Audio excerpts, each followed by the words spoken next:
cause in the jungle we unite in tripping orange and black and white. All day when we fight, live and die in these stripes. Now who gotta move rockin' on? Now who wanna move crossing on? Now who wanna move out on? If you got stripes, then you let the city know you rock 'em. Yeah, we got 'em, yeah, we fought 'em. Like that black and orange up on 'em. Single bottle, never stop it. So the beast and know 'em. Who they rockin' with the diamond stripes? Flossin' on the ring. Cincinnati, she's our queen. We gon' show the world who king. Orange in the day, black in the night. Stripes in the veins. Welcome to another episode of Bengals Brews. I am uncircumcised Altman, Dell, and I am joined by my co-host, Cincy James. And James, we have a special guest tonight. Who is it? This is Draft Guy Jared. For all you guys that don't know, he does the Big Board, so he knows a lot of stuff about the draft. And his name. He was down with a bunch of picks in that second round. I heard. I've seen on our Twitter. That many, like a Nostradamus or something. Yeah, I could see what was happening. You could see it coming. I could see. We're also going to have the big, beautiful Parker Blake. But why is he late, Jared? He's like fitting for a suit or something. Oh, I'm going to get married. I'm Parker Blake. Yeah, I don't feel it. He's feeling himself or something. One vagina for the rest of my life. Like, good job, Parker. Taylor, are you married? on himself. He's been in that. Yeah, I've been married for 18 years, so I'm allowed to say that. All right. Who day Greg? Who day Jerome? Who day Stranger? It's in there. We're gonna kick this sumbitch off right by toasting each other for being great. Cheers, guys. What are we drinking? Cheers. Little Rheingeist. Petrichor. I'm drinking 0-carb beer because diabetes. Oh, okay. And I'm drinking Miller Lite because, well, I drink Miller Lite. Yes, you do. If you don't drink Miller Lite, there's something wrong with you. Like you're sick or something. I'm meaning you in general. Well, I got that 16-ounce beers, the 12-pack, and it was the Luke Combs on the box. Yes, and I said, all right. I said, I got the country beer. I said, good thing I didn't get the gay beer. If I would have got the gay beer, I would have had my mouth on fucking Anderson Cooper's dick and Elton John's dick in my ass. I would have been getting double. That's what happens when you get the gay beer. That's what I heard. You get one gay beer and you're totally gay. You go full gay. I love Elton John, man. I do too. My wife surprised me one year for my birthday, in which she got me Goodbye Yellow Brick Road tickets. Hey, that's awesome. Elton John is like amazing. Yeah. It was like one of the best shows I've ever seen. Full disclosure, when I say this stuff, he's like 90 years old. When I say this stuff, I'm a follower of LGBTQ plus. Of course, you know what I mean. Yeah. I say it out of like, I couldn't understand. Let's buy a bunch of beers and run them over. I'm like, you just bought the product. Right. So we don't get political on this show. That's neither here nor there. But I did when I seen Luke Combs on there. I thought, okay, I just had to pump the brakes and make sure this wasn't an Elton John slander podcast. Dude, then I would have had to leave. And Elton John, the one, I Need Love. The I Need Love song and video with Robert Downey Jr. Robert Downey Jr. was down and out. If you guys don't know this, by the way, from his coke addiction. Elton John hired him to do that video and help him come back. And then he ends up being fucking Iron Man and making all this money. So, yeah, Elton John, the man. Definitely no Elton John slander, I promise. Pork Chop also Sir in Elton the chat. John. Sir Elton, you're right. Put some respect on it. And Pork Chop, also proud follower of LGBTQ plus family. I'll fucking deep throat that gay beer. Hell yeah. Oh, by the way, Pork Chop. Jared thinks he remembers you from the radio days. Did you used to be on WEBN? Like, did you used to do like the morning show? I think I remember in high school I used to listen. So, Poor Chop, you got to tell us if that's the case, because that's Get it out there. incredible. He sent us a picture of the CD, the track list that had that on there. But who dated Jolly? Jolly was in there asking fire questions and during the draft stuff. And I mean, all you guys were. And man, that made that fun. That shit was fun. Jared had to dip out on us at times to go suck Willie Lutz off. I get it. Yep. He's a I beautiful still think man one of as my well. favorite comments from the entire weekend was Drew Garrison on night one when Darnell Wright gets picked, and he goes, and he's the only guy to ever call Willie Lutz a piece of shitter. I was like, that's great analysis. That's better than his reaction when we picked Miles Murphy. That was up there for me. he was he not happy? You'll have to watch the clip. It's there was so much going on. I haven't seen everything. So, Poor Child, he was on WABN and the morning show at times, and they shaved my balls on the air. Yeah, I was saying that as well. See? Yeah. Yeah. These statements are backing up what Dale has told me. Greg, stop trying to get the actual draft stuff. We're getting there. I'm trying to kill time for Parker so we don't have to rehash it all. But, geez, Greg, I'll go ahead and ask it. You want me to message him real quick? No. He's probably with the fiance, and he's trying to race home already. And if we call, that is we don't want to insert ourselves into a situation. Nope. I'll tell you this: my wife was not there when I tried on my tux. That's And true. I wasn't there when she tried on her wedding dress. Same. Oh, my wife was like, "You're wearing that one." Oh, we picked them out together. But I didn't try it on when she was there. Yeah. Why would you shave someone bald? Fiji, exactly. It makes no sense. This was before people would actually like have cameras sometimes, like for content for the radio and the studio. There was no cameras. All you hear is yeah. We're shaving his balls right now. My I don't know, Toyota but Corolla station wagon. I'd be listening at 7 But if anyone o'clock has in the that morning. clip, please send it my way. there's a CD floating out there somewhere. We got to find it. Got married in a Bengals jersey. Hell yeah. Oh my goodness. Yeah. No wonder you don't get any anymore, Pork Chop. Also, how many tequilas are you at this point? Because if anyone doesn't know, Pork Chop come home from 12-hour shift for Cinco de Mayo, This morning. 5th month, 5th day. Cinco tequilas? Yeah, he did 5 tequila shots in a row. It was Before about 9 a.m., wasn't it? About 9 a.m. before he went to sleep. And then he got up, and he had done 2. When we did the 3:30 show, he did 2 on the 3:30 show. Dang. That's a long day. I was going to But say, yeah. if I could find that. You start drinking that early. That can make for a long ass day. I got that last video he sent. You're going to play it? Well, the first video, he was very coherent and everything was great. Play and this one. and then this is. Let me make sure the volume's up. I want everybody to be able to hear it really well. Let's see. Man, I ain't gonna fucking lie. Tequila is bomb. I don't know where you've been all my life, but I did 4 shots and it's Cinco de Mayo, so 5. I figured I'd do shot number 5. So before bed, before I take my benzo to go to sleep, probably not the smartest idea, but I'm gonna hit the Cinco de Mayo, baby. It only comes once a year, right? National fucking treasure. Wow, child. Cinco de Mayo. I'm gonna get some rest. I'll see you when I get up.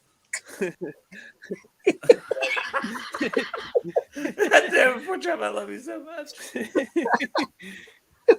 He said he's had 5 since he got up too.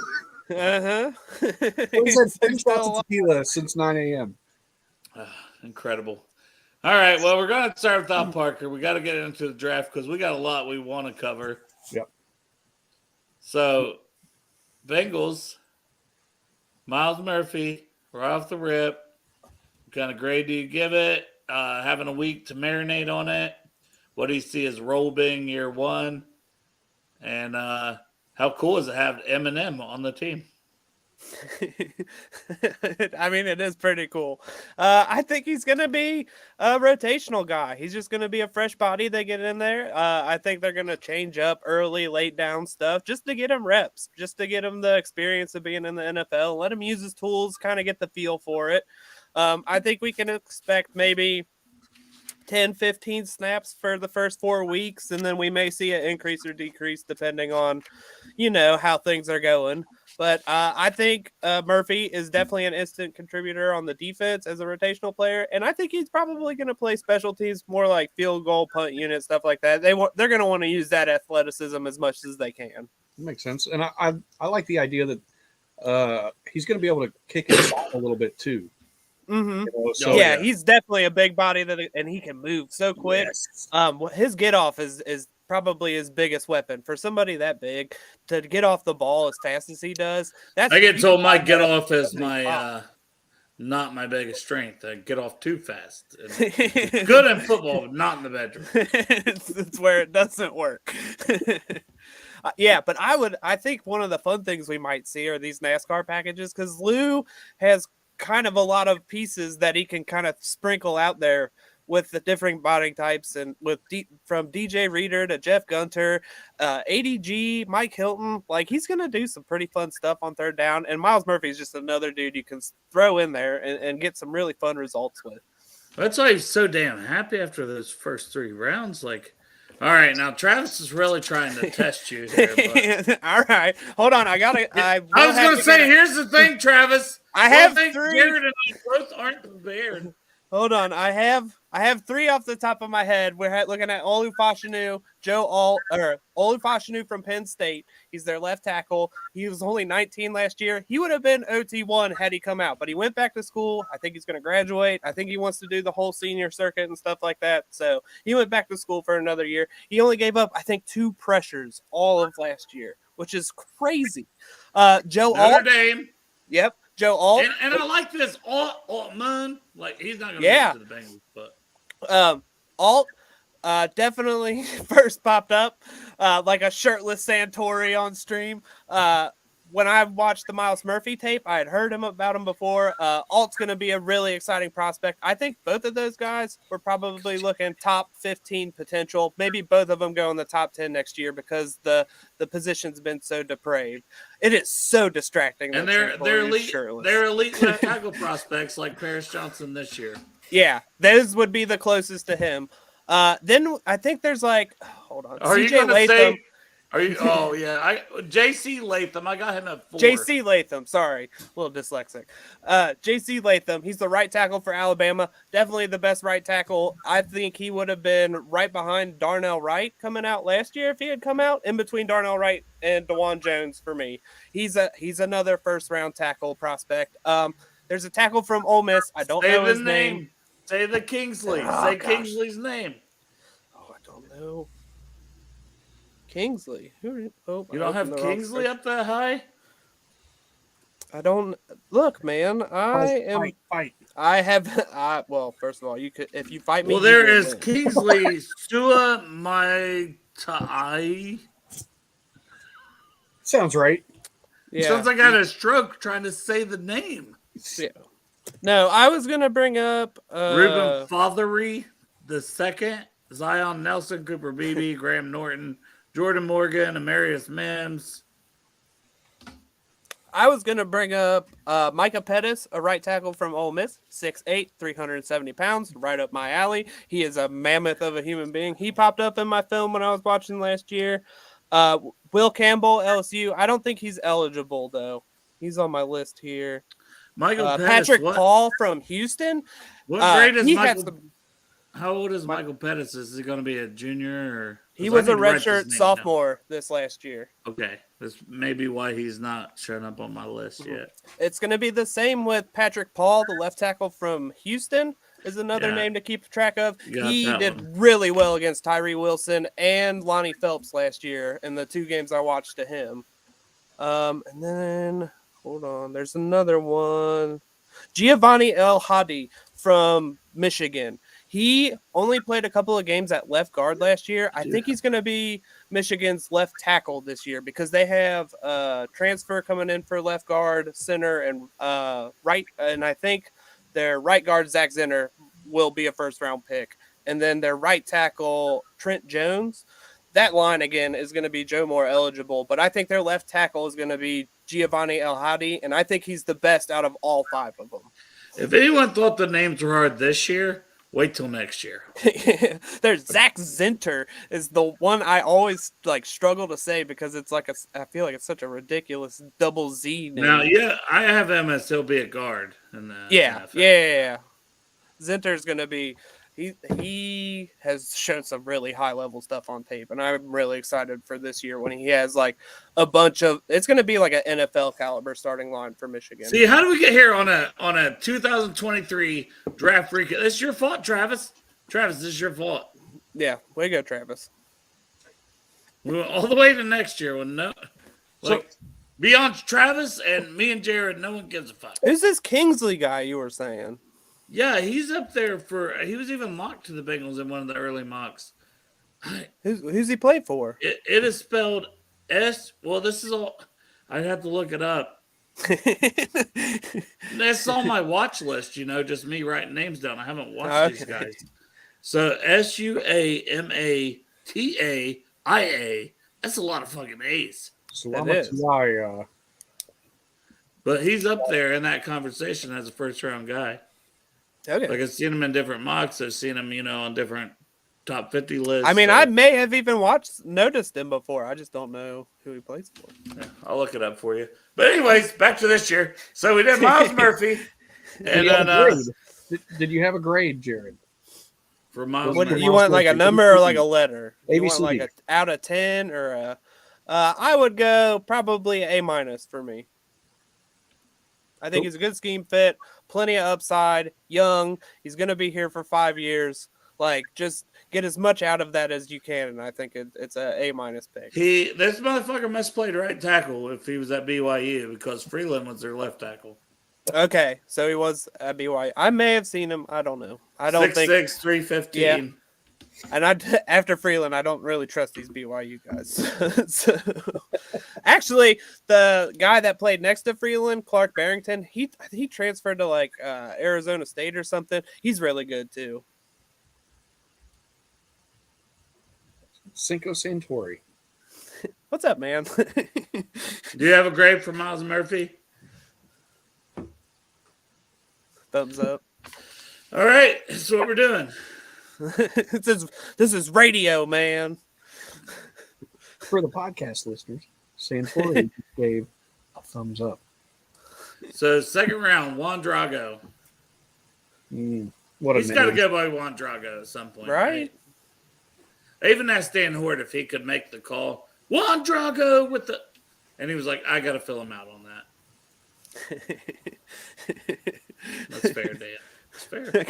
But he did the Adriel Jeremiah, Right. It's legendary. Mm-hmm. Maybe he doesn't want to taint that. Well, that or he don't want to piss this guy off because, he works for the Bengals. I get it. Dan Hort's a legend. He can do whatever the fuck he wants. He can fucking spit in my face and fuck my wife in the same night. I wouldn't even care. He's a legend. Do what he wants. That's a way to go, I guess. Mm-hmm. I don't think he'd do any of those things.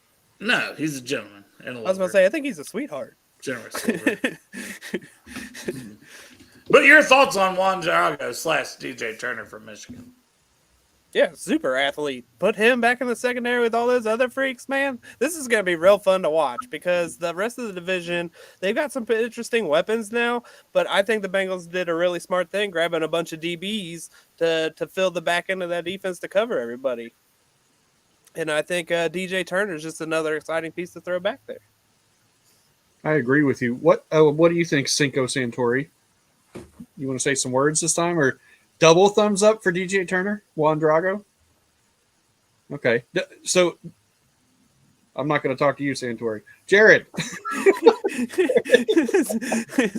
I'm just so confused what's going on. What's going on? It's like a mystery. What do you say to people? Down here? What do you say to people that say DJ Turner's size is a really, really, really big negative? Well, I mean, like length. Duke can ball, right? Absolutely, I agree. Like, I'm not too worried about guys that move the way he does and can make plays and stick with NFL style athletes, because that's the hardest thing. Like, I don't really care about how big you are. If you Yeah. can cover these dudes out in space, like, that's a skill that's hard to find. I agree. I know Santori on draft night when we were over at his dad's house. Greg was asking him about, well, doesn't the length concern you? Doesn't his arm length concern you? And Santori was like, I don't care. He said, I don't care. And I mean, I think Greg had a good point about it, but it was just like, if he can ball, he can ball. Let's go. Let's put him out there. I think It's the same kind of thing with offensive and defensive linemen. Like, there are times where you're like, all right, your length is a problem because you don't know how to get around it. But with other guys, like Peter Skoronski's a perfect example. Like, I have no questions about him playing any position on the offensive line because he's so aware and able to play within himself. Like, his weaknesses are known, so he works around that stuff, and he's able to play to the highest ability because of that. Now, do you have a grade for DJ Turner? That one's a solid A in my book. You get him in the second round, that's an A. Santori, do you want to say anything about DJ Turner? Nothing? Are you waiting for a specific guy? Have you said all that needs to be said? This is awesome. All right. I'm gonna go through the screen and pinch your fucking nipples here in a minute. And I'm gonna squeeze them so tight, and I'm gonna lick them, and then I'm gonna stick the nipples in my butthole. Whoa! How? I don't know. I'm kind of Not glad good. I couldn't see your face when you said that. Yep, It's probably something like this. because it was very serious. All right, so third round pick, a safety. I don't think we saw a safety coming to us in the third round, but Jordan Battle, he fell a little bit. 54 straight games he played, 44 as a starter for Alabama, two-time All-American. The definition of solid leader, good speed, good everything, man. He reads like Von Bell. Von Bell went in the second round. A lot of people thought he would go in the first year. He came out from Ohio State. I think Jordan Battle has a chance to be a starter. If not, he's going to play, and he's going to play special teams. Mm-hmm. Yeah, I agree. I think he's probably one of the most interesting picks because everybody else was like these super crazy athletes, and then they pick like this smart, brainy character guy in the third round that they had a way higher grade on than everybody else. So it's like, I'm pretty interested to see what happens with Battle. I think he's probably in the best place he could possibly landed for his game. What is Manny talking about? Wild. What did I do? I didn't say all that stuff. That was Dale. Oh, it's 100% James. So, Santori, any thoughts on Jordan Battle pick? I mean, I feel like he could be a future captain. It's a strong pick. Okay. James, did you read up on him? Do you have any thoughts on Jordan Battle? Well, I like his leadership capability, and wasn't he a captain at Alabama? I think so. It seems like the Bengals really target team captains. It's just nice to get another piece to the secondary. We're getting younger, we're getting faster, here next year, it's going to be fun watching all these guys.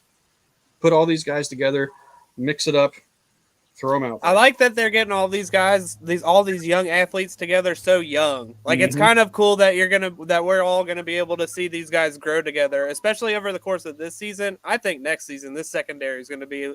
I've heard somebody say the Legion of Zoom. I like that. That's a good moniker for these guys. They are fast. Mm-hmm. The Legion of Zoom?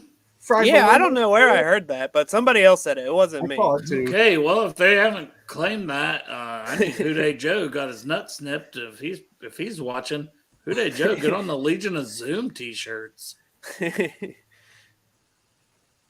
Jared gets a cut, and by cut we mean a t-shirt.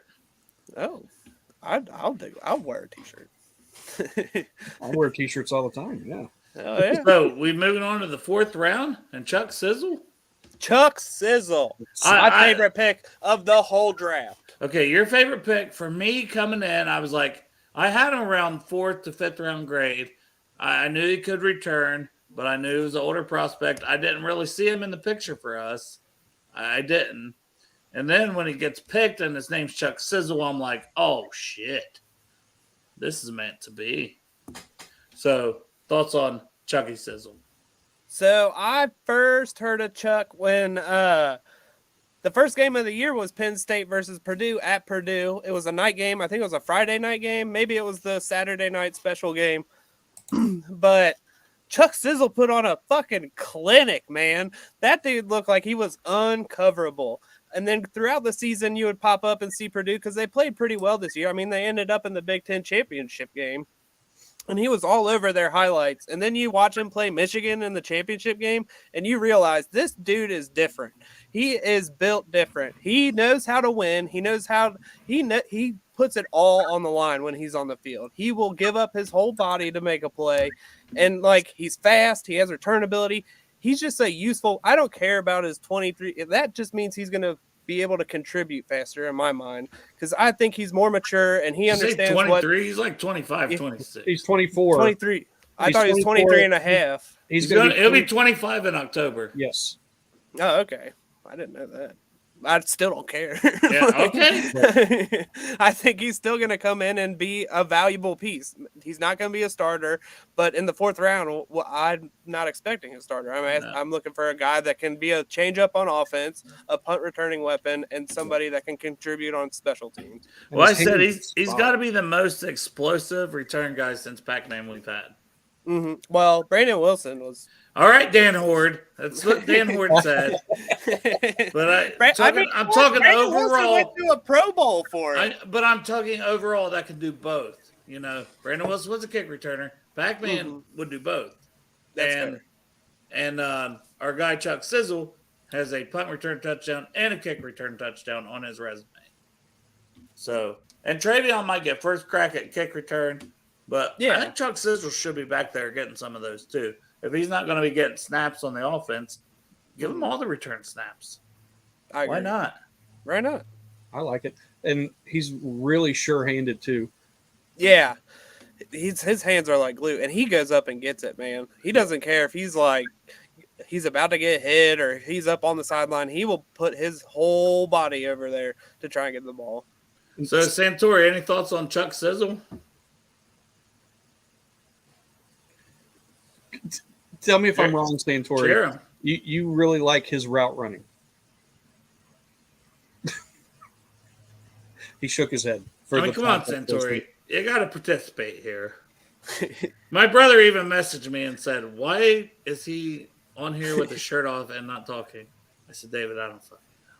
He's the sexiness on the show. It's distracting. The whole thing is distracting. I can't focus on what we're supposed to focus on because there's a shirtless man not talking here. Shirtless bearded wonder. All right, James, your thoughts on Chuck Sizzle? I'm all about the sure hands. I think he had 3 drops out of 156 targets last year, if I'm not mistaken. I want to say 154, but you could be correct. I think it might have been 154. I'm wrong every now and again, but whatever. One time, but it was in the 150s, and 3 drops out of that, and I think he had 110 receptions, if I'm not mistaken. Dude was a baller. He produced. I like what Jared said about, I don't care how old he is because he's more mature. He's more NFL ready at this moment right now. So that's my thoughts on him. And I think that the pick for me, probably B plus A minus, somewhere in there, is where I would grade it if I had to put a grade on it. Don't ask me for grades because I was lucky enough to write an article for Sense of Jungle, and I don't want to fucking give a different grade because I don't remember what I said. I'll give it a 7.9. Oh, how out of is 9? Out of 5. Out of 9? and a half. Whose grading scale is just at a 9.5? Hey, that's Mine. Jared's. He's gonna coin that. That's gonna It's be- worked for me so far. You don't believe in 10s. No, I hate him. It was actually my number in high school. This is the number 10. 5th round, my favorite pick, Chase Brown. I had him as the end of the 3rd round guy. I was very excited to get him. I love so many things about him. I am a little concerned that maybe, his body's a little worn down coming into this season from having to carry the entire Illinois offense and the whole draft process. But I like the guy. I think he's good.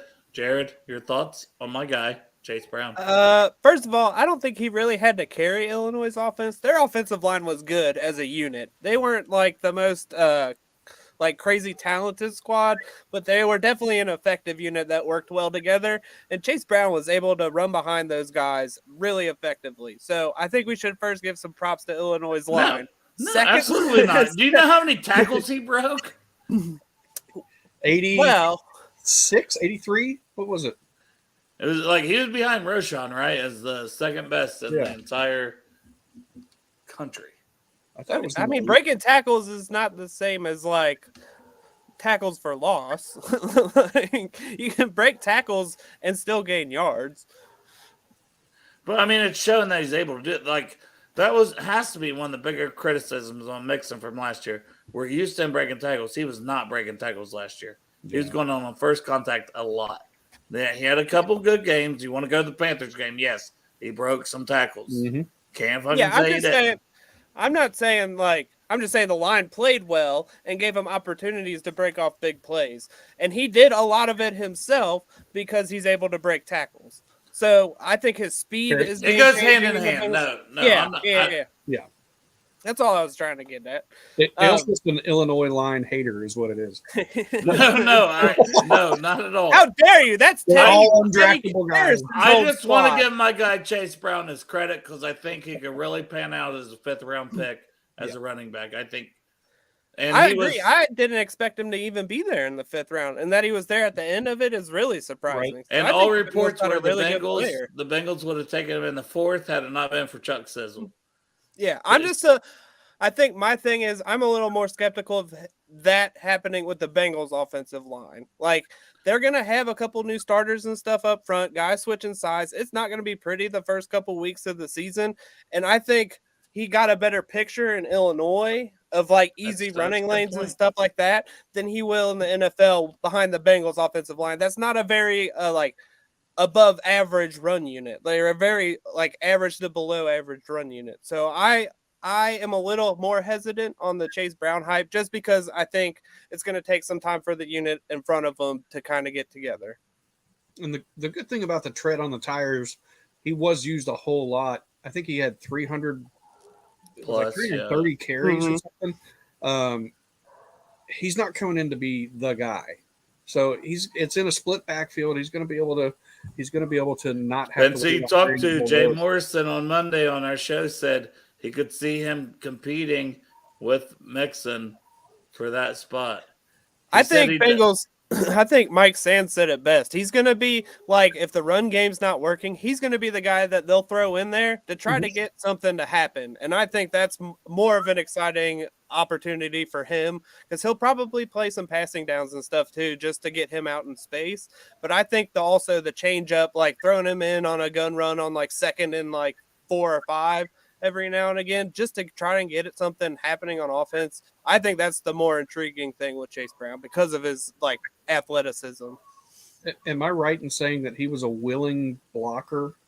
Yeah. He didn't have to do it a lot, but when he did, he was. Yeah, I would say so. It's just it's one of those things. College coaches will be like, "Yeah, just get in his way."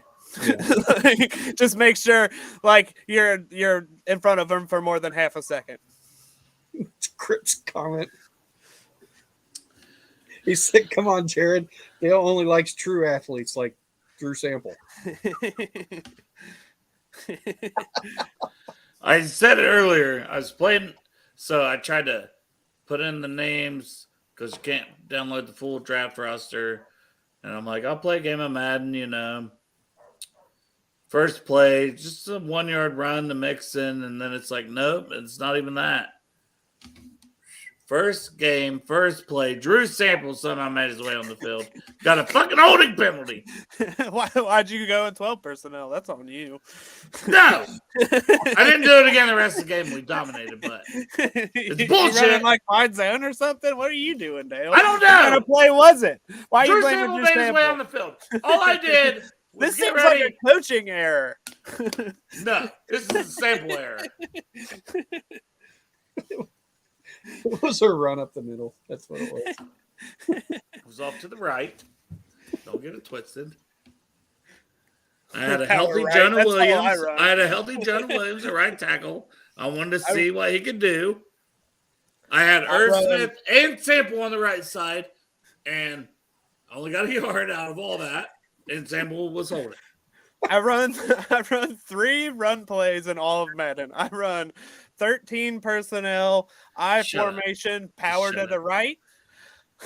If it makes you feel any better, the second play, Was I that did an 23 out personnel? route. I did an out route with Boyd, and he got behind him and went to the house and housed it. So Well, there you go. that was the second play. I also But my run brother here is inside zone. asking. My brother likes the natural herbs as much as you, Jared, and he's asking thoughts on It's medically 2024 prescribed, okay? running back class for Mason's replacement. Second round, guys. I will say I did a mock and I put Donovan Edwards as our 4th round too early mock draft. I would love that. Or Blake Corum, but Chase Brown's real close to Blake Corum, so I don't think they'll do that. Well, I But got Donovan him Edwards in is Core. exciting. I got them in the first 2 rounds. I was thinking Edwards could slide to 3rd, 4th round guy. Is Travis Etienne eligible from Florida? I don't know. What? Travis Etienne, the guy on the Jaguars? Tyler Etienne? He's got a brother, and he plays for the Gators. I can tell you real quick. I'm doing it. Etienne. Well, I don't have him on my list. He could be eligible, but I don't have him on my list. Trevor Etienne. Oh, God. Yeah, I don't have any I other can't remember Etienne on that. the list. Trevor Lawrence, Travis Etienne. Jesus Christ. These But names, man. I guess we should be. Well, I guess Stephon Gilmore had a brother in the draft. Steven. Stephon and Steven. Yeah, that's what we were on there with Kent Lee Platty. It was full of the PH too. And he said, yeah, the parents were real creative there. Right. He said his name's Steven. This is Stephon's brother. I'm like, man, they must have loved Family Matters. Remember that back in the day? What happens if they have another third? What happens if they have a third boy? Ooh, I don't know. Steve. Steve. Yeah. Steve. It's gotta be. Oh my gosh. Anyways, where were we at? We were at Should we pick go on 6. to Greg Lucas' Yeah, favorite pick of the draft? Let's go ahead. We've been making him wait for Yossi Bosch. Yossi Bosch, yeah. Look at him. I mean, he just thinks he's hot. He is very good looking for a man. Santori's wife. She goes, "Is that a man?" Hey, I think Parker might be ready. It looks like he messaged "Am I too late?" But tell him we got plenty of time. We've been bullshitting this whole time. We haven't made it to any of the good stuff. We've been killing time. Santori's wife came up with some nicknames for different draft picks, and her nickname for Andre Yosivach was Johnny Tsunami. That's a good one. I think that's a great name. I think it's perfect. And so I'm going to show you guys a picture real quick because I made a little edit of him. So here's Johnny Tsunami right there. And what is that from? I didn't know that was a real thing. Oh my god! Yeah, it's a Disney thing. It's the Office meme. It's the same picture. Yeah. I was gonna say that's the same person. Here you go. There's that, and there's the picture I used. Yeah. Boom. No. Yeah. I see it Good now. call, James. Good call. Oh, that was Santori's wife. That was all Santori's wife. I just put it together. That's all. But the thing about Yosivash that was hilarious, I don't know if you guys saw this, but on one, I can't remember which site it was, and I don't really want to call out the site by name, but they used a picture of him that I'll just put this out here. You see anything wrong with that? His eyes are closed. The ball's past him. His hands are together. Why are we using that picture to showcase? Yeah. I don't. Maybe it's one of those that there weren't limited options, but I still feel like there might have been a better one, right? And you couldn't have photoshopped the football close to his hands? Or just out of the picture. Yeah, no football. That football would have been better than that. Oh my God! I think that's what so I was funny. trying to say was he caught that, and the ball came from behind him. It was He an was about to impressive catch it from behind him. But really, it's the optical illusion. Just How good he here to is. fuck with your brain. Oh my gosh! But sorry. Okay, Andre Yosivash. Greg is probably going to kill me because I took up time and we weren't actually talking about him in this play.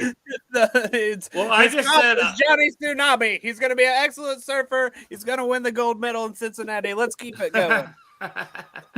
Robert Bass. Who's the? But I could see him having to fight for a roster spot. Yeah, I don't think so. I mean, I think he's going to be on the 53 Inactive list every week. His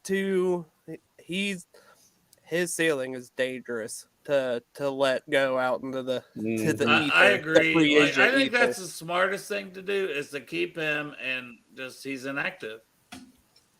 So Yeah, I think having both of them, both Charlie Jones and Yosivash, it's probably the end of the road for Trent Taylor. yeah. I got to answer this phone call. Yo, So- what up? Santori Miles Murphy. That is a great name, by the way. Do you have any thoughts on the first 6 guys we've talked about? Yeah, they're great. There you go. Hey, we got words. Go ahead. Terrible mime. That's it. I don't know what you're talking about. No, Yeah, this gentleman has a shirt on. yeah. Oh, it was somebody This is a different completely guy. different Yeah, before. different guy. No, Miles Murphy, I think is a high ceiling kind of pick. I'm not sure where his floor is. Some of the tape was a little underwhelming at times, but there's definitely a lot to like there. DJ Turner, I think, was almost the exact opposite. He had really, really, really fun tape. The closing speed he has on receivers, there wasn't a whole lot of separation at the point of attack where the ball is arriving, and he tested through the roof. But he doesn't have the size that Miles Murphy has. So they're kind of polar opposites in how they project and why they're projecting where they project. 3rd round, so that would have been Battle, a guy that didn't test well, but like you guys were saying, high character and pretty good production. Started a lot of games, a lot of high-level games for a big program, and he was the team captain. That says a lot right there. I think he can be a little stiff at times, but I do think he does a lot of great things on tape. Chuck Sizzle, I think he has a lot of great route running skills. I do think he has some better ball skills than what some people want to give him credit for at times. I see a lot of juggling catches. He can juggle my balls. I do think there might be some issues with press coverage, but I think it's getting overplayed. I think he's going to be fine. That's a technique thing to get off press. It doesn't necessarily have to do with size. And he's got more than enough footwork to be able to get off of it. And you can teach the handwork. That's not a big problem. 5th round, racking my brain here. Who was that one again? Chase Brown. Brown. Yes, that was My one guy. favorite pick, you jerk. Hey, that was one that I was pounding the table for back in February. I think he is very similar to Giovanni Bernard. I think he's going to be a pretty good pass blocker. The grades are good. I don't think the film is as good as the grade says, but a lot of pass blocking from the running back position is more a willingness and understanding the technique than it is talent. And I like, shorter running backs and pass blocking. There's some leverage to be had there. I'm not sure how great he's going to be as a receiver out of the backfield. Again, sometimes those things develop over time. I think he's more of a one-cut slashing back that does have some phone booth quickness at times, which is much needed. He does have that extra gear if he gets an open field that we have such missed with our running backs. Mm-hmm. I know he had a little bit of a fumbling problem, but I don't think it's going to be too big of a deal. You can correct that with some high and tight practice. I think he'll be fine. But he does a lot of things good. He doesn't do a ton of things exceptional, but he doesn't do anything poorly, if that makes sense. Yeah, so I think he's an all-around solid back, much like Gio was. That's why my comp for him is Gio. I think he's a little bit more burst than Gio, but I think he's Gio. Next is Yoshivas. Again, a guy that's a freak athlete because he was able to do what he was able to do in college football and never really focused solely on football, and missed all that time because Ivy League didn't play during COVID. Mm-hmm. So he's got NFL size, he's got NFL measurables, he's got NFL talent. And he got to the league without ever really focusing on and football. male model fucking handsomeness. Right. So what's he going to turn into with proper coaching and proper focus? Who knows? I think that's one of those ones where we always talk about ceilings. I don't know where his ceiling is because I don't know if we really know what his potential is. His ceiling is Pro Bowler and his floor is male model. Right. Right. He's got a fallback career. I'd take that. So there's your first 6-round synopsis. Yeah. Oh, and then the punter. Don't forget about Robbins. We haven't got there yet. We haven't got there yet. Yeah. That's the end of the 6th round. Punter. I know, but we were doing a whole show. We've been taking all this time waiting on you, big sexy. Punter, go. Hey, fashionably late, my guy. Fashionably late. Parker, did you have any thoughts on the first 6 guys we've talked about? I mean, I'm sure you guys have covered them all. I mean, I'm excited to see what Battle does and how he contributes. I don't know if he's going to – I'm sure you talked about it, but I feel like he competes for that first spot, the starting spot. I don't think anybody's competing with Hill. I think it's between Battle and Scott. And, I'm excited to see how that goes. Yeah. I mean, they've already said he's going to contribute on special teams. I really hope we're getting more than just a special teamer in the 3rd round. But, I mean, can't complain if he's on the field. So that's just kind of probably my favorite pick in the first 6 guys. So cool. Nice. Do we move on to the mustachioed wonder? Oh, thanks, man. Good hang time. He's right there. With the meat lettuce, as I think I heard Santori call it that or something. What did I call it? Meat lettuce, I think. The meat mop. I've not once okay, ever called I it can't that. remember where I heard that, but meat lettuce. The meat mop. The flavor saver. You learn something new every day. The basement brew. I think he wins the jump. I think he wins.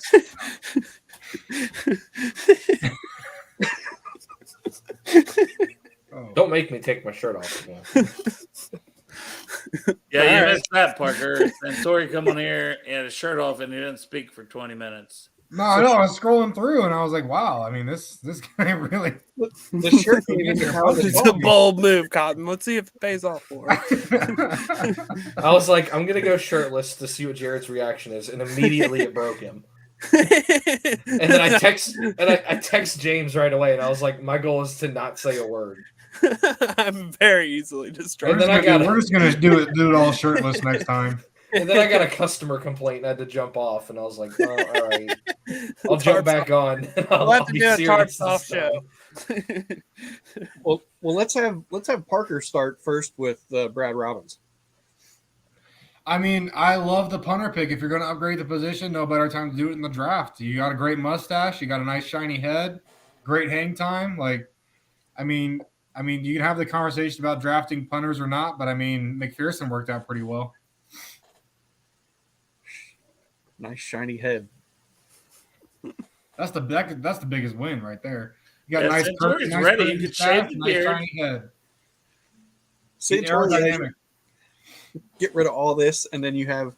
I that. could. Keep I the mean, mustache and shave your head. it's all out to like. I know it's kind of hard to see, but I mean, I can definitely get the handlebar going. Or leave the beard and then just style right here. I can see Nice it. tight Just collar. trim it down to like stubble, maybe a little longer, and then leave this right here. Get it curled.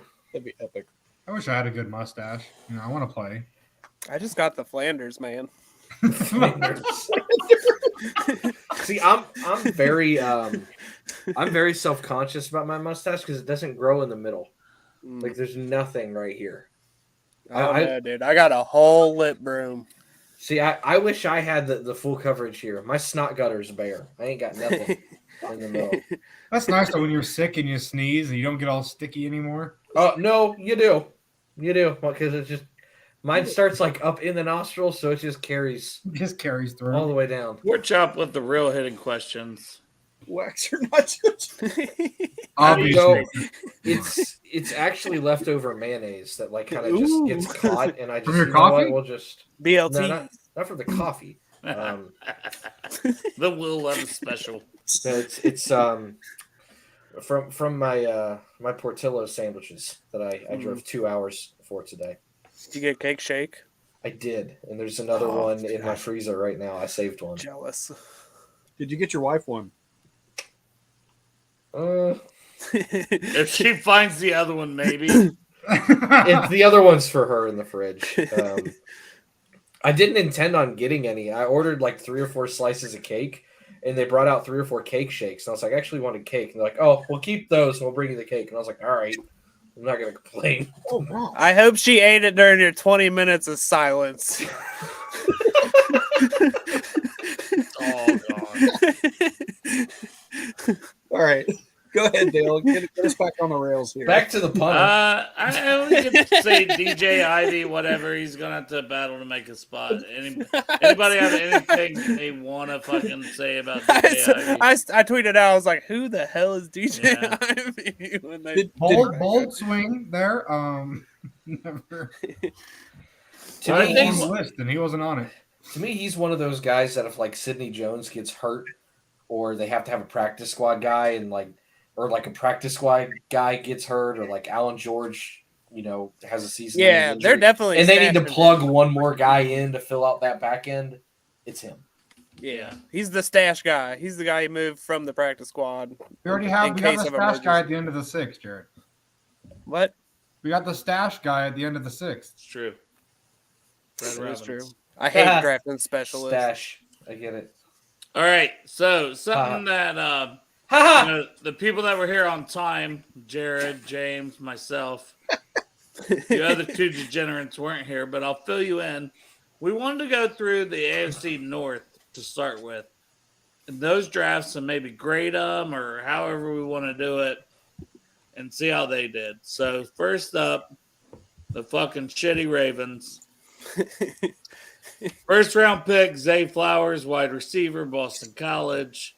Trenton Simpson, linebacker, Clemson. Tavius Robinson, linebacker, Ole Miss. Caillou Blue Kelly, cornerback, Stanford. Oh, I am not saying this name for this offensive tackle from MAL, Oregon. my man, out of Yeah, Oregon. Maul. Yeah. And Voorhees to Stash as a guard from USC. So how do we think overall their draft class was with, for them, 6 picks only? When they're last year they had like 43 picks.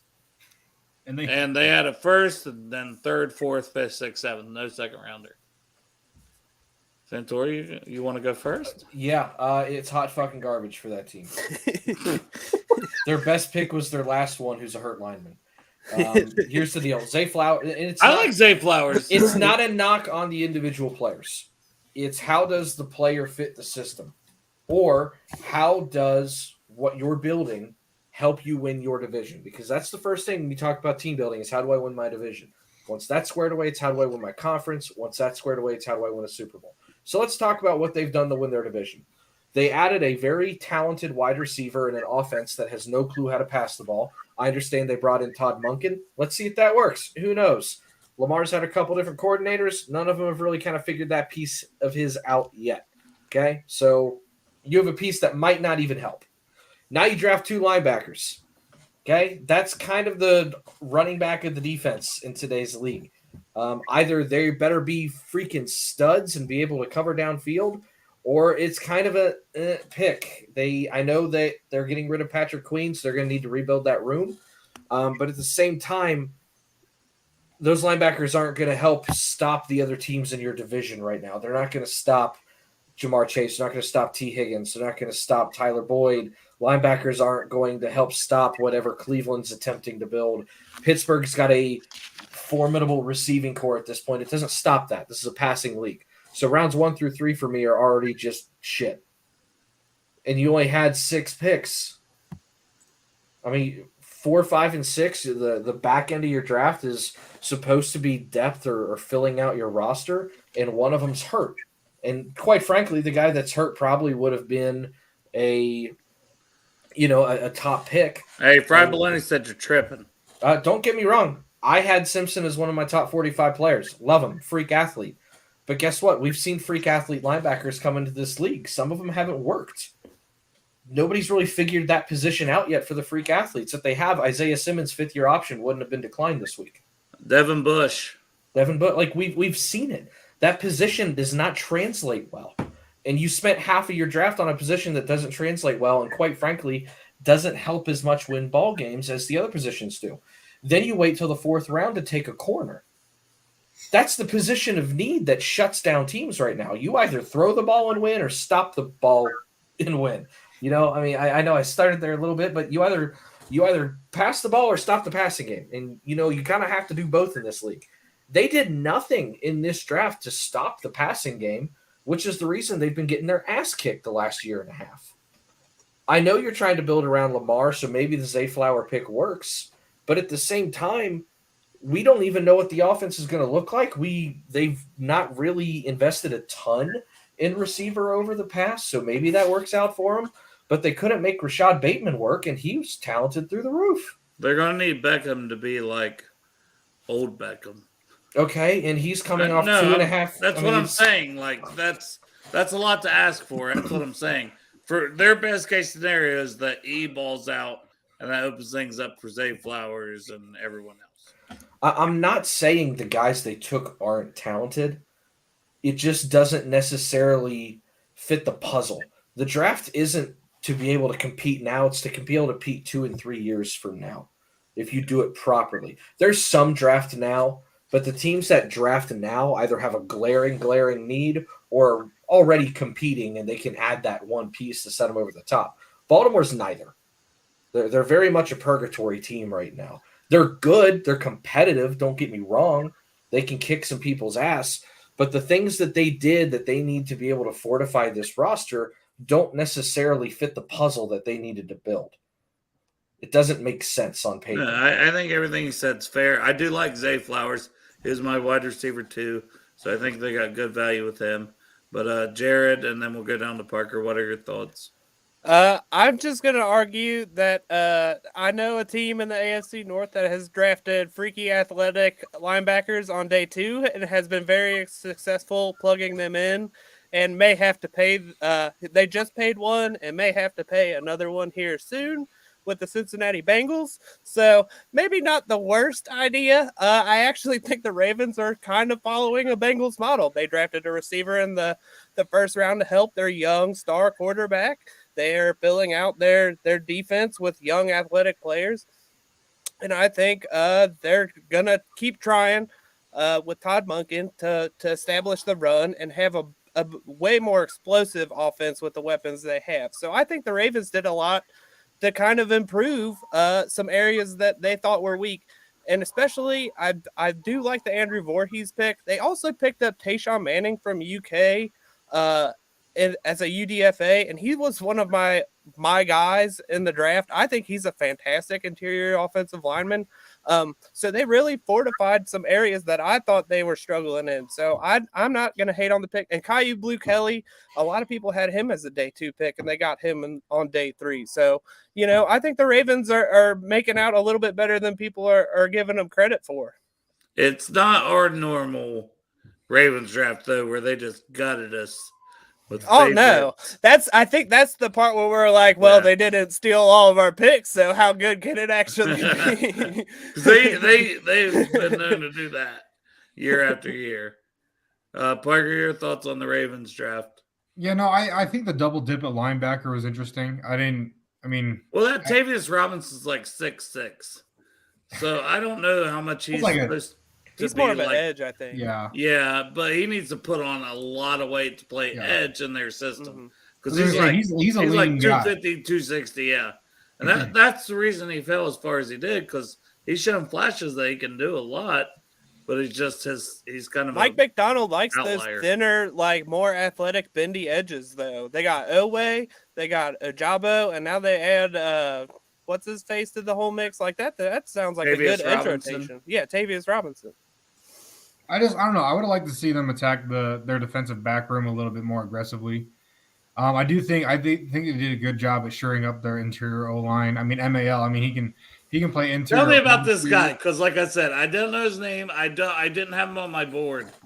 No, he was. I had him higher than Forsyth out of the Oregon guys that I watched. Yeah, I have Forsyth toward the end of my board, but I think he was one of the better prospects coming out of their O-line wise. And so, I mean, I really like that pick. Voorhees is a good long-term pick. And then, like Jared said, Tayshaun Manning. I mean, they really kind of sold out for their O-line guys, and I really appreciate that with their offense that they're trying to run. Of course you do. Well, I mean, I appreciate that in general. But no, I mean, they run the ball, and that's what they do. So, you get guys, I mean, you're going to get O-linemen hurt all year, so get guys in there that can ball and that can move bodies. So, I mean, I think they did fine offensively. I like Zay. I was confused when I saw their defensive picks because I just thought they would have been a little more DB heavy, but that's just me. So, yeah, I do like Simpson though. Can I throw a question out there? Does the fact that they didn't pick up Queen's fifth-year option make you feel any better about them drafting 2 linebackers in their 6 picks? Well, no, because I think Simpson's fine. He'll fill in. He's not going to beat Queen, I don't think. But then, like we said, I mean, the other guy's kind of an edge. So you got a linebacker that you're kind of hoping pans out in year 2, and that's kind of or 3 or whatever it would be. But have him fight for the spot. Yeah, right. James, do you have any thoughts on the Ravens draft, or you want me to go to the next one? My big one is just, I mean, Andrew Voorhees. I mean, where was he going to go? Probably 2nd or 3rd round. I had a day 2 grade on him. Yeah, I had 2nd to 3rd round grade on him before. He wouldn't have been banged up. He may have been back around to the 1st round. He was my interior 1. Like it sucked. He was 4 for me. Yeah. Yeah, it sucked that he tore his knee up during the draft. And a lot of mock drafts, I was like, once 5th round came, I was like, I'd take him here in the 5th. Yeah, but the fact. What I really liked about the combine was he went out there and he set the record for that year for this year of the bench press reps. He's a dog. Yeah, he just tore it. He's like, you know what? I still got to go out there and do this. Showed a lot of heart. Showed a lot of toughness. That's a hell of a value in the 7th round. So that's my one take on it. Is I mean, I think they're going to get a really, really, really good offensive lineman. It's just going to take a while for him to get back. Can I make one more comment about the Ravens linebacking room? Do it. No. Okay. Well, and I know what Jared's saying because we've also drafted linebacker, because we had Logan Wilson and we drafted Akeem Davis-Gaither that year. Here's the issue, though. When we were doing that, we had Jermaine Pratt, who was kind of flashing at the time. He hadn't really established himself at what he is right now. No, it was his first year. And you had like Hardy Nickerson kind of coming up the back end. He wasn't still here at that time, but that room was depleted. The Ravens have Queen, who's not working out, and $100 million linebacker. They're in a far better position than we were, and we went rounds 3 and 4. I'm pretty sure they went 2 and 3 or 3 and 3 and 2 and 2, whatever it was, because they had a ton of picks early. They've invested so much more into that room at this point than we had at that time. That's why I'm kind of like, man, that's just so much to build into that room right now with already $100 million invested for a position that's very, depending on how your defense is. Well, what did they get? They gave up a 2nd rounder to get him too, right? They gave up a 2nd rounder and paid him the $100 million. Yeah, But they did all of that last year. Like they hired a new defensive coordinator, brought in. I get it, but so, I so still. it's like they're still building the defense. I get it, but I worry about when I'm looking at building a roster. I worry about how much is currently invested in one position, and if it's something to where I've got a ton invested and it's not working, I'm going to build around it and then wait until the time actually reveals itself to me that's a little bit better financially to build into that position a little bit more. I think they've got other needs too. But I mean, that's why they would go get the rookie, though, right? Yeah, I feel like if they build, they're not going to invest in Patrick Queen because they already invested in the other guy. No, so now they got a rookie contract to pair with him. Yeah, but if you're only going to roll out this one expensive linebacker and then a rookie to pair with it, you're looking at what, like a 4-2-5, and you got no DBs to run it. Like, well, and that's the other thing. If your linebackers aren't going to do that much, if we're going to go off the theory that maybe they're kind of building what the Bengals are doing, all right? It's fine. It's a cage fight. Jared and I versus Parker and Santori. Well, let's go off the theory that they're looking at what the Bengals did and kind of taking that blueprint. You're more than welcome to.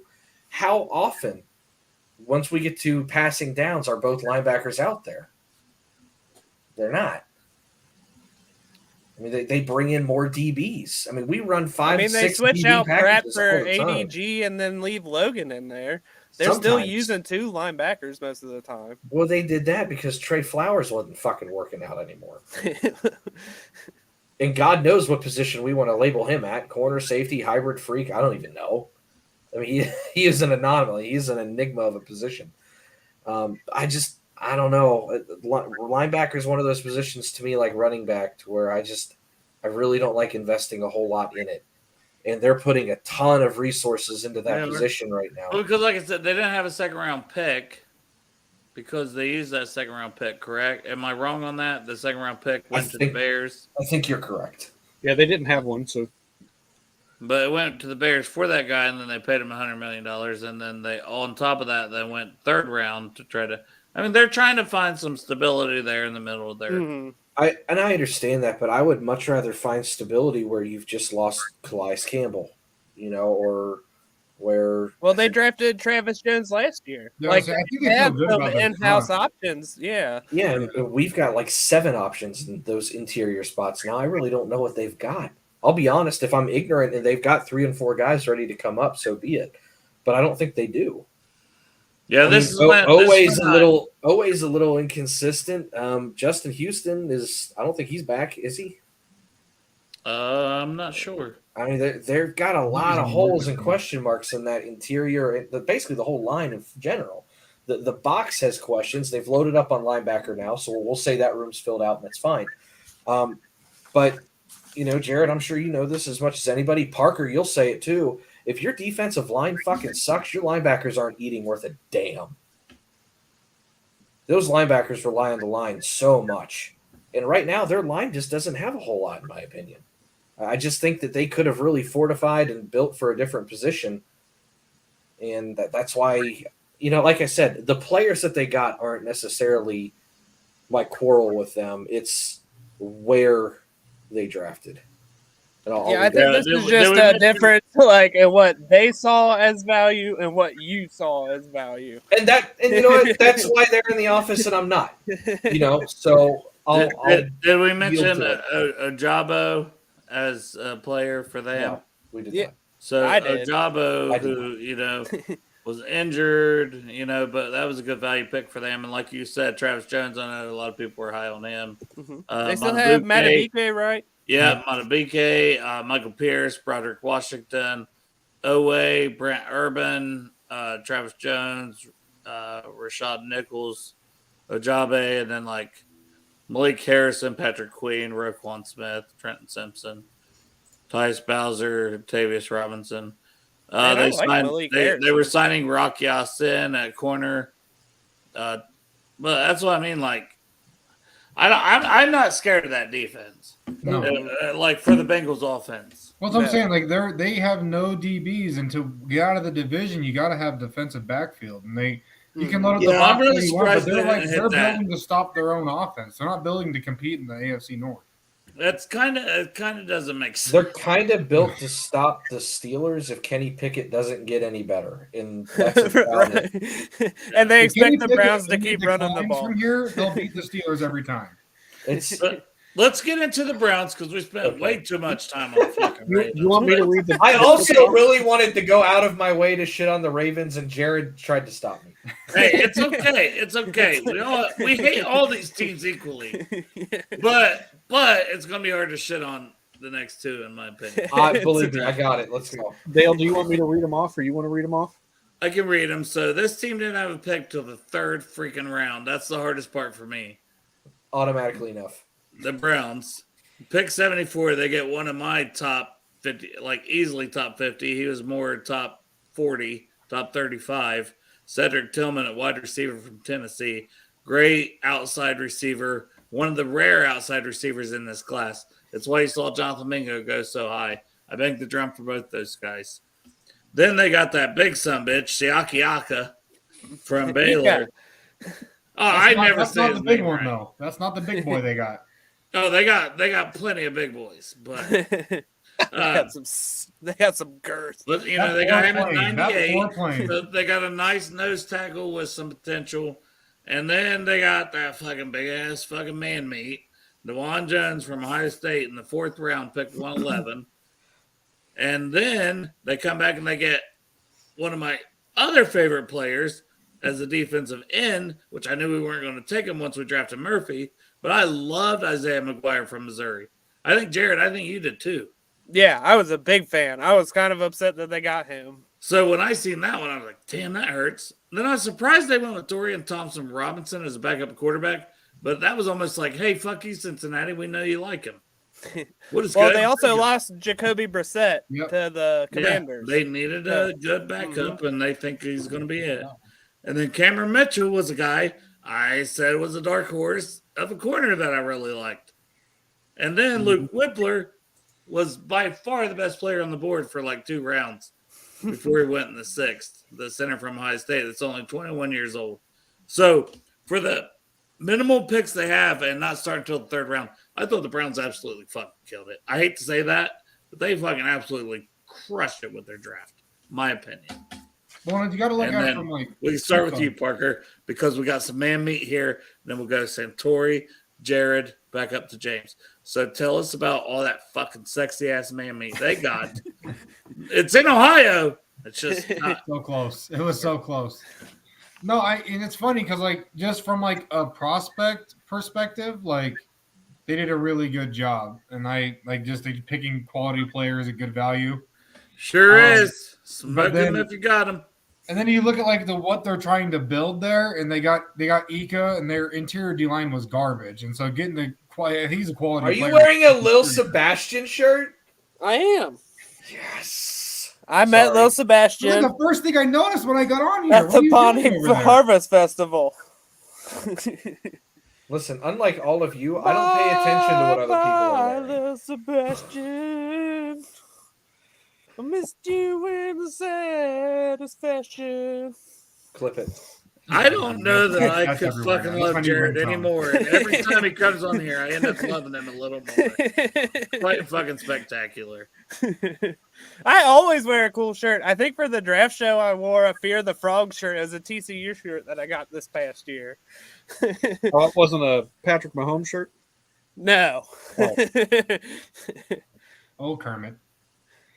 No, but yeah, I am a little bit confused about the Browns picking these O-line guys. I don't really know if they needed a right tackle. I don't know why they're. I don't know. I feel weird that they attacked the O-line like they did, but I mean they were still good quality picks. No complaints from me. I think they did way better than I would have liked them to do. But I can see what they're going for. I'd be interested. I don't know much about their linebacker room off the top of my head, but I mean, I'd be interested to go 3-4 with it or something like that, just because I mean they could have a lethal front with Garrett and Ika. It doesn't really matter who you have on the other edge. I feel like Santori is not a fan of just linebackers in general. I mean, I earned the reputation over the last year and a half as I hate running backs somehow because I don't like paying them. I hate middle of everything. No, No, but I mean, I love the center of a Tootsie Pop. You know, just No. You know what? some how many of those licks? are How okay. many licks, Santori? Yeah. Typically, it's about 3 before I bite it. You actually I- dip it? 1, I 2, suck 3. on it. Yeah. That's Finish up, Parker. I'm not touching that one. Okay. That No, but yeah, I'd be interested to see if the Browns start going with a more like pass, like aggressive defense where they're looking for a smaller front, like smaller numbers wise front, and loading up on linebackers or DBs just because it is becoming a more pass heavy league. That'd be a smart move for them. I don't know. I mean, you don't want to really abandon the run when you have the Ravens in division, but I don't know. I feel good about their draft, unfortunately. Take it away, Santori. All right. My mind's telling me no, but my body's telling me yes. He just took his shirt off a bit. No, I did not. I was waiting for it. That was actually pretty good. That was pretty good. Well, thank you. Here's the deal. At the end of the day, it's Cleveland, so I'm always going to say it fucking sucks. Just because I like shitting on the Browns. But going back to my philosophy of you build around the pass and you have to stop the pass. Tillman stretches the field. I think that's going to be a nice little weapon for them to add on to. I do think that Amari Cooper's a solid receiver. I don't think anybody argues against that. I think Donovan Peoples-Jones is a little bit more of a threat than what people realize. And I think Tillman's going to really help out that trio. You don't have to lean on, smaller receivers like the Schwartz kid as much to do things you want to do. It really levels out your offense.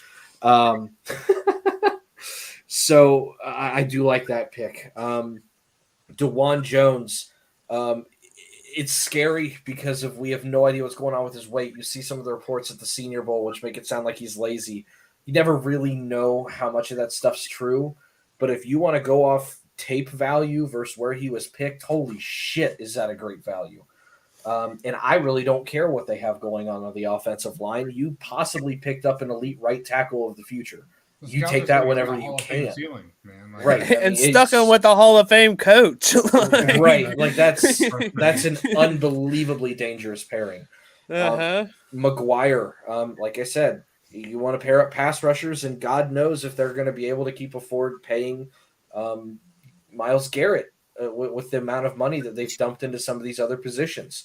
We're seeing it with the Bengals now. If you're going to pay a bunch of guys on offense, you might not be able to pay defense. They've already kind of sacrificed some of their offensive linemen, so they're probably going to be a little bit more balanced where their payroll is spread across their team. But Garrett's going to be one of those guys that's going to be interesting to watch how his contract unfolds. If you keep him and he's one of the other guys or one of the 3 rotational guys, then that's a fantastic pairing. If you lose him, then he's a great talent. I'm not saying he's going to be able to replace him, but you can afford to lose him if he pans out. And Cameron Mitchell, again, one of the dark horses I had for the back half, very talented defensive back. You got to stop the pass and you got to pass the ball. And he's one of those guys that helps you out on that back end. At the end of the day, I hate saying that Cleveland had a bad draft because they didn't. They had a really, really, really good draft, and it pains me to say they had a good draft, but they did. For the limited amount of picks they had, they got remarkably good value, and they picked positions that are going to help you win ball games. Jared. I agree with everything you guys said. I think, if anything, their draft kind of signals they're moving away from their run-heavy scheme, and they're moving to a more pass-heavy scheme, which kind of makes me excited as a Bengals fan because the Bengals stocked up so much on DBs. But I think we're going to see a little bit of a transition. We're not going to see the punchy-in-the-mouth Browns that we've been seeing the past couple of years. I think we're going to see a more spread them out, and they got better on both sides in the trenches. I think this is a sneaky team going into next season for a playoff spot. And I absolutely hate saying that about the Browns because I feel like we do this every offseason. But when you build through the trenches with the coaches and stuff they have and what the talent is that's already there, I think they could be a pretty good team. I think I think what happened during this offseason is the AFC North was like, shit, we got to get our shit together. The Bengals are going to run this stuff if we don't do something about it. And all three teams acted accordingly. And I think that was probably one of the more nerve-wracking and kind of exciting things about this whole draft. I'm going to say something that I've been wanting to say my entire life. Can I say the closest one to us real quick, Santori, was the Yes, Ravens? sorry. And I feel like the other two got better than the Ravens. So that may be beneficial. But go ahead, Santori. Sorry. I get to say something I've been wanting to say my entire life, and I hope it continues for the rest of my life, even though it won't. So here's to the next 5-10 years of it. Teams have to build their roster and how they approach things to stop the Bengals at this point. If you want to win, if you want to win the AFC North, not even considering, it runs through us. Not even considering the AFC, because the Chiefs are up there too. But if it runs through us, damn it! If you want a chance in hell at getting to a Super Bowl, you need to find a way to build your team to stop Cincinnati and stop Kansas City. Those are the two things you absolutely have to do. And the way that both of these teams' rosters are built, maybe not as much Kansas City because they got some stuff they're going to have to work on the next 3 to 4 years. But in terms of the quarterback play and the weapons that they got, Kansas City and Cincinnati are the teams you have to build to beat over the next 5 to 10 years, and there's no other way around that. So you better stop the pass. I'm going to piggyback on something Jared said. So the Browns have Deshaun Cosby, and he's got a year in the system now. He's got a full offseason to where he's preparing. He's actually able to be with the team. I think they really do want to go more pass heavy because they got a quarterback that could probably do it. As before, they didn't really have a quarterback, see the last 27, that could do that. Now they actually have somebody that could. Now going to their draft, Cedric Tillman. I'm a UK guy, so I live down here outside of Lexington. So I watch UK, so that also means I watch Tennessee. Yeah. It's an L for a reason, Jared. It's an L for a reason. So that also means I watch Tennessee, and Cedric Tillman was a hell of a pickup for them. They needed somebody to pair with Amari Cooper, and I think they got somebody. So moving down the line, they've got a bunch of defensive tackles on their roster right now.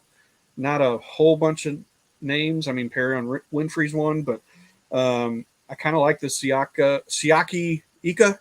Siaki Ika. Yeah. His nickname's Apu. A lot of people call him Apu Ika.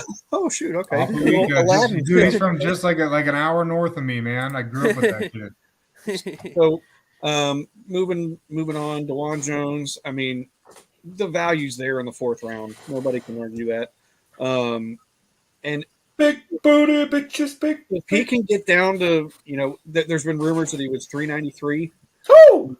If he can get down to 370, maybe. I mean, he's playing at what, like 370 something at the senior. I think he was 374 playing weight. Yeah, he so if he can get down 368. there, then I think he's probably going to be fine. And I know it's harder to lose weight than it is to gain it. What? But I think that the DeJuan Jones pick was a very, very good one. Dorian Thompson-Robinson is a guy for me that if Deshaun Cosby goes down, I mean, I feel like he's that kind of quarterback. I feel like he could probably slide in pretty easy. And then Luke Whippler, I mean, he's a solid center. After that, there's not much. I mean, they had a pretty solid draft. I don't know how you can look at their draft and say sucks. Fuck Cleveland, sucked.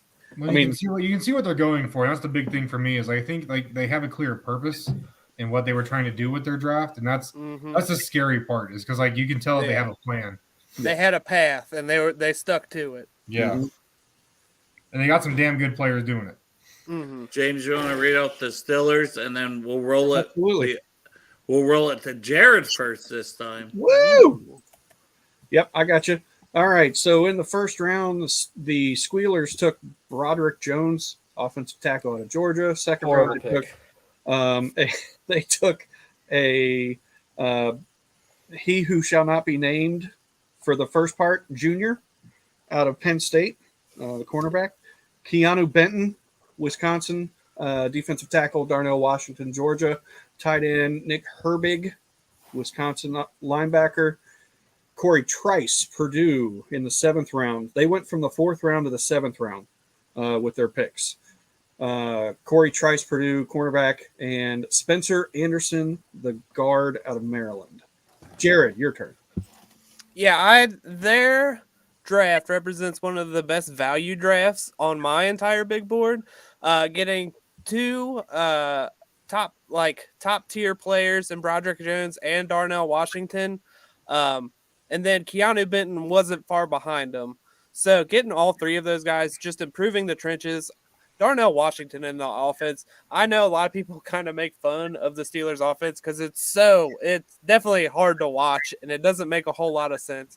But throw in a new left tackle and a guy that could probably play tackle if you needed him to into that offense along with all of what they have already. That's pretty interesting. Spencer Anderson, I wasn't too high on out of Maryland. I know he tested like a freak, so that kind of worries you. Hopefully, like you don't, as a Bengals fan, you don't want him to work out, but as a Steelers fan, his traits are pretty exciting. And then they're probably one of the few teams that were we have to get better in the trenches because that's where the Bengals are so physical and able to control games. And then they got a corner to add to some free. I guess they added Patrick Peterson and Joey Porter Jr. And they're just trying to improve these guys around them. I'm not sure how much it'll work, but at least you can see that they're trying to do something as well with the weapons that the Bengals have. So I think overall the Steelers had a pretty good draft, and like I said, it represents one of the best values that I saw out of the entire NFL. We need to point this out real quick. Pork Chop, who was the biggest Darnell Washington fan before the Steelers took him, hates him now, and that's a really, really good Bengals fan to do that. Well done. He was my tight end 1. He was the number 1 overall. He was ahead of Michael Mayer and Dalton Kincaid for me on my draft board. I'm pretty sure because James, we had our little watch party that when Washington got picked and Greg Luther started booing it right away. He's like, Steelers suck, fuck him, everything. And I stopped. I looked over and I was like, he has been a Steeler for 7 seconds. He didn't even sign the contract yet. That's all it takes. That's all it takes.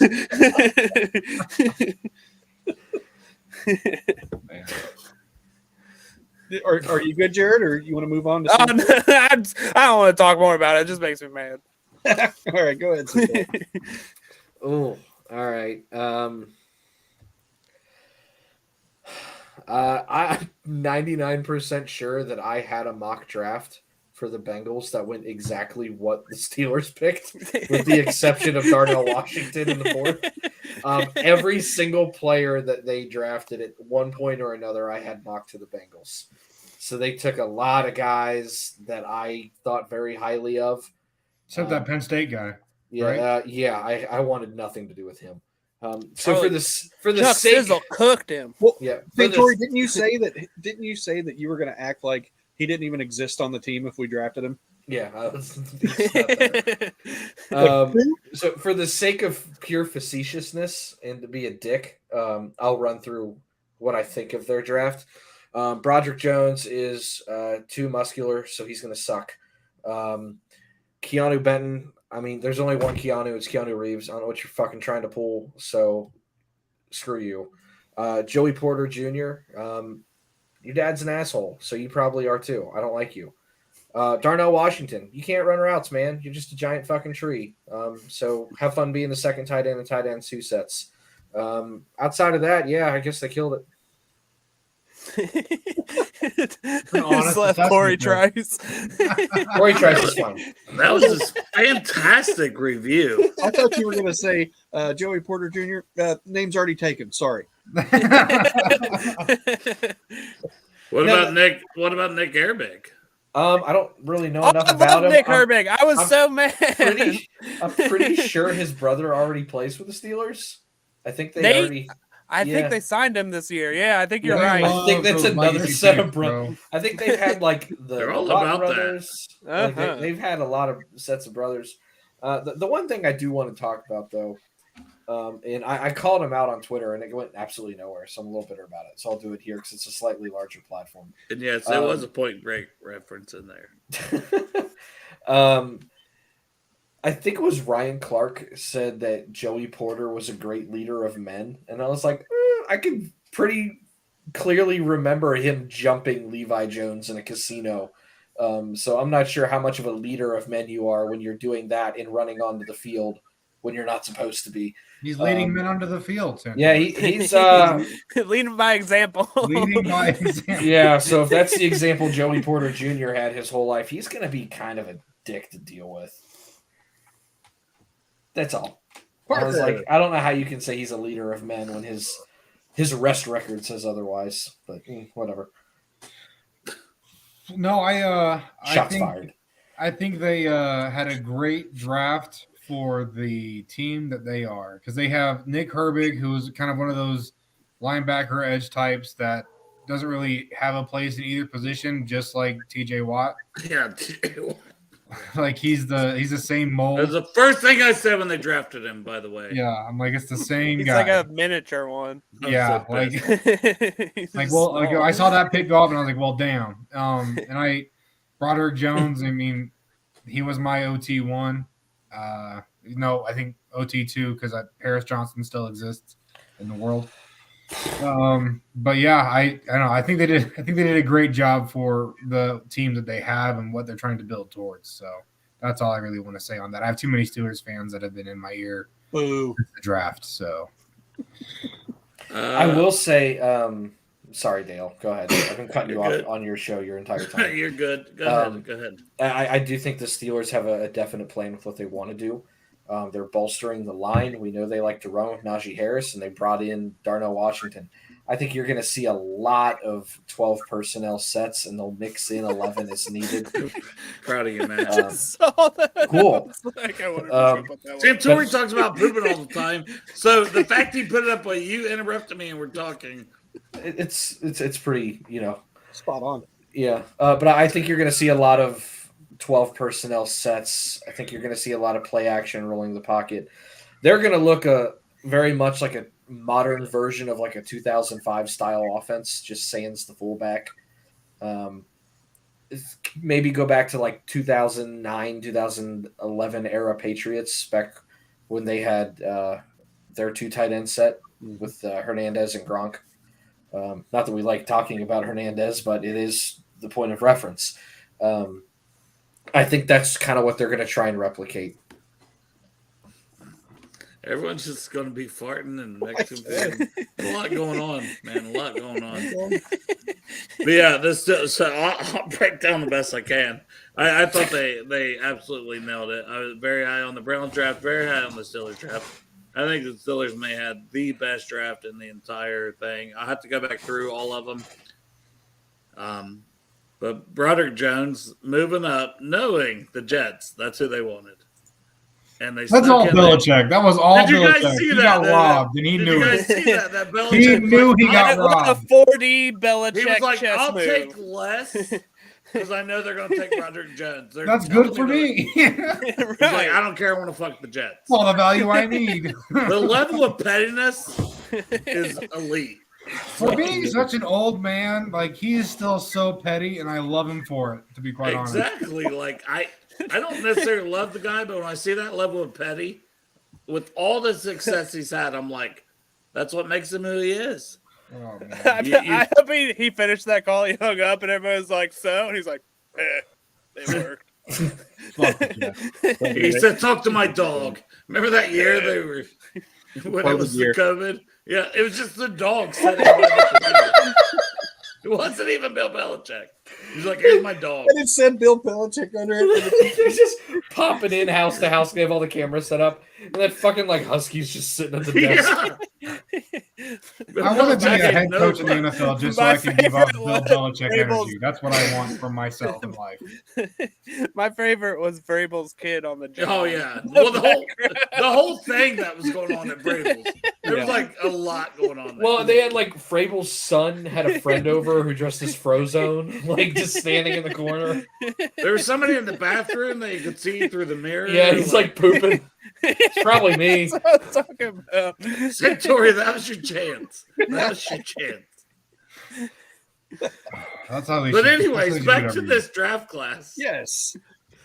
So Broderick Jones, I thought that was a steal, them being able to move up and get him. Like, I never was able to get him past 13. That's before the Jets traded back to 15. Well, that fucking worked out, huh? Because then they were able to trade up to 14 and snag it. And then Joey Porter Jr., we all predicted that Jared all night too. It was like, yeah, I mean, they could trade down, but it's like, what's the pick was in was like, it's Joey Porter Jr. Could have.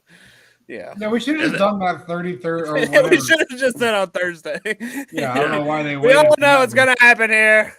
Yeah, exactly. And then Benton, man, I was really high on Benton as a I was too. I So was I not thought- as high. what? Why? You didn't watch his Senior Bowl film then, bro. He was just inconsistent all year. He Sometimes you see those super high flashes, and then sometimes you just see him get absolutely planted. And I'd be but he's a like, beast against the run that showed flashes as the pass rusher he can be. And like I'm like, oh my gosh. I kept thinking for the Bengals. I'm like, Marion Hobby could literally mold this guy into a Pro Bowler. mhm. Now, hopefully they don't. Fuck the Steelers, right? But Yeah, good now I pick. hope I'm right. Like he never picks Yeah, up. I- Yeah, you're damn right, Jared. You're right. He's nothing. He sucked He's all. awful. It was awful. Then Darnell Washington, we all heard about the knee, like the flag for the knee injuries. Mhm. So hopefully he sucks like Pork Chop. He hates him. I just Pork Chop don't. never liked him. I don't see what his role is on that team. Like he's just another lineman. That's what he is. Like they're not going to throw to him. They got Muth. But I said I the think they're gonna do a lot of 12 personnel sets. Run Might the be ball. the still in the if you draft. put him next to Broderick Jones and run the ball left, then you'll be sitting pretty. So I mean, I guess That's whatever. kind of what I think they're doing. Like, but the It's whole like, still fuck of the it. draft could end up being Herbig from Wisconsin, just because the flashes he showed. He's a pass rusher. He's not. That's what like I hate that he's listed as linebacker. I'm like, okay, but he's a 3-4 pass rusher. That's what he is. Like if you put him as that, and that's his job, and a 3-4 defense is going to be really damn good at rushing the passer. And he goes to the team that has T.J. Watt, who is the perfect example from the same fucking school, Wisconsin. Like perfect spot for him. I don't love it for us, but that could end up being the steal of the draft. Corey Trice, a lot of people thought, oh, he'd be a good third round pick, goes in the 7th. He may end up being a safety, though. Yeah, his medicals must have been scary. God, Jesus. That's Darnell Washington's role on the team. Right there. Good Lord. All right, Pork Chop. At least warn us if Definition you're of going to do manly. that. You're welcome, Pork Chop. He did what you did before. It's like a baby's arm holding an apple. And Spencer Anderson had a draftable grade, the guard from Maryland. I mean, who gives a fuck at this point? We're looking at fucking Darnell Washington's dick on the stream. Here's what I'm gonna say about the Steelers draft. So this was Omar Khan's first draft as GM, right? Yep. It was pretty damn good, and I don't look forward to that next year and the It's year okay. after, and the year after that. Don't fuck it up. Like, if this is his first draft coming in, I feel like that's not good for everybody else. Here's the deal. They still don't have a quarterback. Who let the dog out? It's my dog, and I feel like I'm about to get yelled at. that's the warning. That's the warning siren right there. That's the I can't go get the dogs because I am going to shit on your carpet if you do not come help me. Yeah, they're all right. outside. Jared, you got to go? Yeah, I think it's All time right, for buddy. me. I love you. Hey, hour and 40 minutes. A long time. Love you, buddy. Love you guys. Appreciate for having me. See ya. Love See you. ya. At Draft Guy Jared, find him on Twitter. And then James is. And there goes James James. is like, fuck it. I'm out too. Me too. Me too. James like, I was only here for Jared. That's the rest of you. But yeah, what were we even talking about? Darnell Washington's penis, I believe. Yeah, that's the last thing I seen. It was just like, man. Yeah, I think we're going to end this episode. Hour and 40 in. Appreciate everybody that tuned in. Glad Santori started talking. I mean, it only took him to put a shirt on and 2 or 3 appearances, but he made it with great knowledge and opinions. Parker always bringing the heat. I do want to mention Parker. We did. You were making me sad during day 3. And sometimes during 2, even though you were on part of 2. Oh. Every time one of your guys got picked, you're putting that damn sad emoji, sending them in the rain. Dude, I was sad. I know. This Bengals draft made me sad. I know. That's why I haven't talked about it much. Like I have You're very too strong vested in the opinions on line. what they did, and I don't want to share them very publicly. But Dale, I wish you could have been at Dad's, because at one point Dad started filming every single pick, and I've got to go and find the film of it, because every single time someone was picked, and James will vouch for me on this, Greg would lose his mind going, "Oh, I wanted him!" It was like 47 straight players in a row. Yeah, it sounds like Greg. It was that was the running joke of the night, and Greg will say it. Oh, I It know. was like every pick. Ah! I think at a certain point, Greg got to where he enjoyed hearing everybody else. That's the clip we really need. What? It's just Greg, like every pick. Oh! Ah! It's just like a montage. Matt took a video of Greg. Oh, during the Darnell Washington pick? Yes, hold on. So that was really funny because Matt and I are sitting in like the 2 front chairs, and we can kind of see each other, and Greg's sitting kind of behind us. Poor Job said he's the same at Paycor, which I can the next one. partially vouch for that because Poor Chop was on there and we knew who the pick was. Like, and Greg's like, shut up, I don't give a fuck. Like that. Like he was doing that to us. Like, so Bourbon and I are sitting in like 2 chairs kind of across from each other, and Greg and James and everybody else are kind of sitting behind us. Yep. And Bourbon looks over at me and he goes like this. He goes, I'm trying to find the video. He goes, "It's Washington." And I went, uh-oh. And then we all just kind of slowly started kind of like out of the corner of our eye watching Greg. Greg's like twiddling his thumbs. All of a sudden they say Darnell Washington. And like all the color from Greg's face just left. And we're just all sitting there staring at him. And he goes, like you can just see like his entire like self. He was having an out-of-body experience and not in a good way. Like, I think he almost burst into flames when they said Darnell Washington. Look, I think it's going to take me a second to find it. I've got it somewhere. This is awesome airtime, by the way. This guys, is the I'm high quality stuff we come here for right here. I'm gonna have to get off here because Yeah, I don't have it. my sister's picking up food for because I don't cook. What are we getting, Dale? It I happens. think I'm gonna Wendy's! order Wendy's, yeah, because I got it. quick and easy and cheap. Oh, I got the video. It's 18 seconds. can we? Is that Yeah. cool? Is it going to show well on the? Is it good? Yeah, make Yeah. James the big screen. Yeah, go ahead. Oh, The Pittsburgh Steelers select Darnell Washington, tight end, Georgia. His body just stops.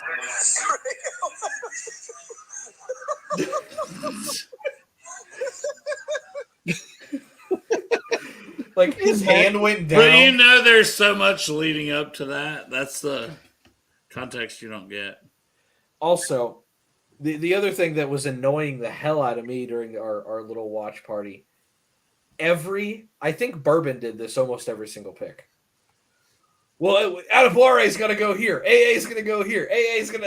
Hey, I can't lie. That was our stream too. We kept. Yeah, like I don't and know why Parker, he. we kept expecting. I don't know why he dropped as far as he did, but at one point it got really quiet and Matt didn't say it, and I looked at him. I was like, "Well, Adibore is gonna go here, right?" And he was like, "Fuck off."